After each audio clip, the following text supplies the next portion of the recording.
Why Mazzella thinks Tatum's Olympic bench time was a gift. Joe Mazzella explained how the adversities Jason Tatum faced during the Olympics will ultimately make him stronger.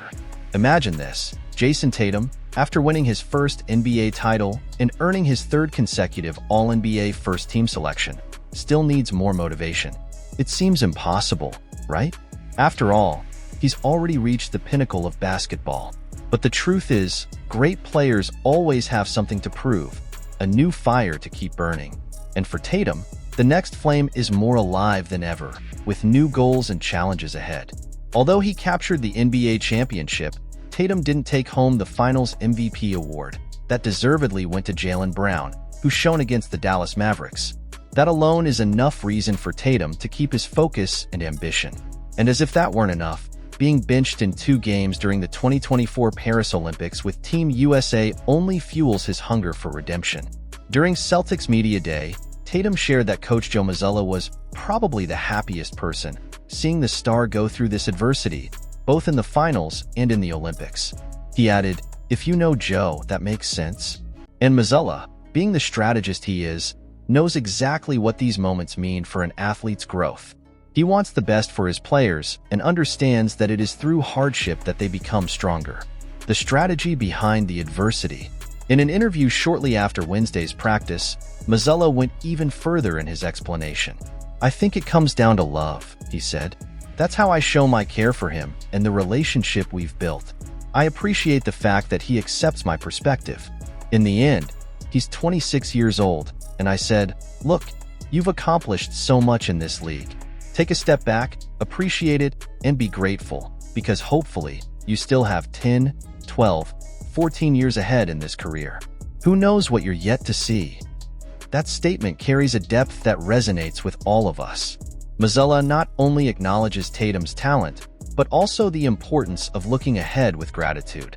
And more than that, he believes the best of Tatum is yet to come. "I don't think we've seen the best of him yet because of how hard he works and how willing he is to evolve. The gift in the midst of adversity."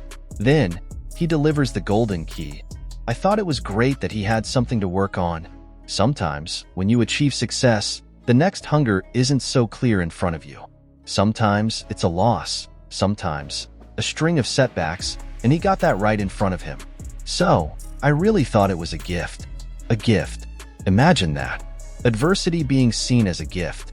Sure, Tatum may and should feel frustrated with the losses or being benched, but Mazzella is there to show him that these moments are disguised opportunities, nudges towards something greater.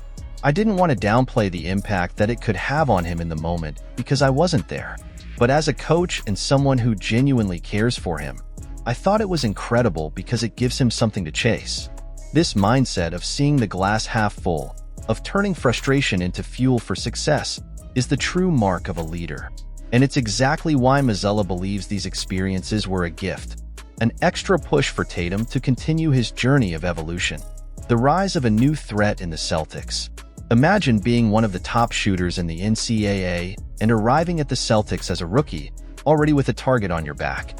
This is the scenario for Baylor Scheierman, a player with out-of-the-gym range, who converted an impressive 38.1% of his three-point shots in his final college season. But let me tell you, he's ready to prove he's much more than just a shooter. With staggering numbers, Scheierman stands out as the first player in Division I men's basketball history to record 2,233 points, 1,256 rebounds, 580 steals, and over 300 three-pointers. And that's not all. He dominated defense with 1,140 defensive rebounds, more than any other player in the past 25 years. But do you think he's going to stop there? Wrong. Before shining on the basketball courts, he commanded the football fields, leading Aurora High School in Nebraska to the state title in 2018. Baylor threw nearly 4,000 yards and an impressive 59 touchdowns. This guy knows what pressure is. In an exclusive interview with the Boston Celtics on SI, Baylor talked about how his experience as a quarterback shaped his game vision in basketball. As a QB, you need to know everything on the field, from your receiver's routes to the defense's movements. In basketball, it's the same thing. It's about seeing the game before it happens. Suspense in the air. A scary physical transformation. Now, What's really drawing attention is Scheierman's physical transformation. From summer league until now, he's gained between 10 and 15 pounds of lean muscle, following the Celtics guidelines to help him withstand the demands of life in the NBA. "I've spent a lot of time working on my body, and they're really happy with my progress," Baylor revealed. Moreover, he had the support of a top-notch nutrition team. With a kitchen inside the Celtics facilities, Baylor now follows a strict diet, crafted by the team's chef. Can you imagine having an entire team dedicated to your physical success? The secret to success in the Celtics. One of Baylor's biggest advantages is his relationship with Sam Hauser, one of the best shooters in the league and a key player last season. Hauser has not only been training Baylor in the art of quick shots, but has also shared valuable tips on preparation and training routines. "He's more than just a shooter," says Hauser. "He's a complete player, and I'm here to help him adapt, whether it's with the Celtics or in Maine. He's got great potential and already shows fantastic court vision." Their connection goes beyond the court. Both have roots in the Midwest, creating a sense of familiarity. Baylor revealed that ever since they started training together, Hauser has been a great support, answering questions and offering advice whenever needed. But wait a second. It's not just on offense where Scheierman shines. Coach Joe Mazzulla is already impressed with Baylor's defensive ability. After the first day of practice, Mazzulla highlighted that Baylor made quick adjustments and had brilliant physical moments on defense. For Scheierman, the focus is now clear. "If I want minutes, I've got to prove my worth on defense." And guess who he's guarding every day? None other than Jayson Tatum and Jaylen Brown. "Here, everyone is the best of the best," Baylor declared. "I'm getting better every day, going up against these monsters." If you still doubt Baylor Scheierman's potential, think again. He's not only elevating his physical and mental game, but also learning from the best.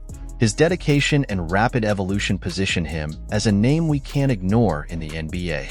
Lonnie Walker and Jrue Holiday. The battle for a spot on the Celtics. 2 years ago, Lonnie Walker IV was helping the Lakers reach the Western Conference Finals with solid performances off the bench. Now, he's on an Exhibit 10 contract with the Celtics, the Lakers' longtime rivals, fighting to keep his place in the NBA. Sounds surreal, right? The same player who shined for the Lakers is now battling for minutes in Boston. But the truth is, the NBA changes fast, and no one is safe from its twists and turns. Walker finished the 2023-24 season with solid averages of 9.7 points per game, shooting 38.4% from three-point range in 58 games with the Nets. His shooting stats are impressive: 44.4% accuracy on corner threes and 39.6% on catch-and-shoot attempts. But surprisingly, his free agency dragged on until August. This says a lot about how the new NBA reality and its collective bargaining agreement are impacting even highly talented players. However, if there's one thing Lonnie Walker has learned, it's to focus on what he can control. "I'm going to work hard every day, and whatever God wants will happen," Walker said. He knows it takes more than talent. "Opportunity will meet preparation," he added. Jrue Holiday's role in this journey. Enter Jrue Holiday, the veteran who knows Walker well. They've trained together over several summers, and Holiday doesn't hide his admiration for Lonnie's work ethic. "He's got a lot of skill, he's athletic, he can score, but I believe on a team like this, we can maximize his qualities," Holiday noted. And who wouldn't want a player like that on their side? When asked about the advice he gives Lonnie during this challenging phase, Holiday was direct. "It's just about keeping the conversation going, understanding the team's vibe, the culture we're building here. He's already a professional, and that's why he's been in the league for so long. Plus, he's an extremely positive person, always with a smile on his face." What's at stake? Brad Stevens, the Celtics president of basketball operations, is also optimistic. "Lonnie is excited to be here. He already has a good relationship with Derek White and Jrue Holiday, so he sees this as a new challenge. Even though the team has an enormous payroll of $196.6 million, with the club being $7.6 million over the second salary cap threshold, Walker is aware that he may need to spend some time in the G League. But for him, that's not a problem.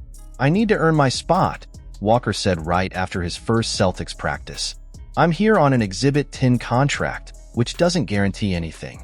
I'm not assuming I'll be gifted a guaranteed contract. I know I have to give my all every single day." And that's the mindset of a player who understands the value of hard work. If time in Maine with the G League team is necessary, he's ready. As a man, you have to face challenges head-on and keep working, Walker concluded, showing that he's prepared for any situation. Don't forget to leave your like to show your support for the team and, of course, subscribe to the channel so you don't miss any electrifying moment of the NBA season.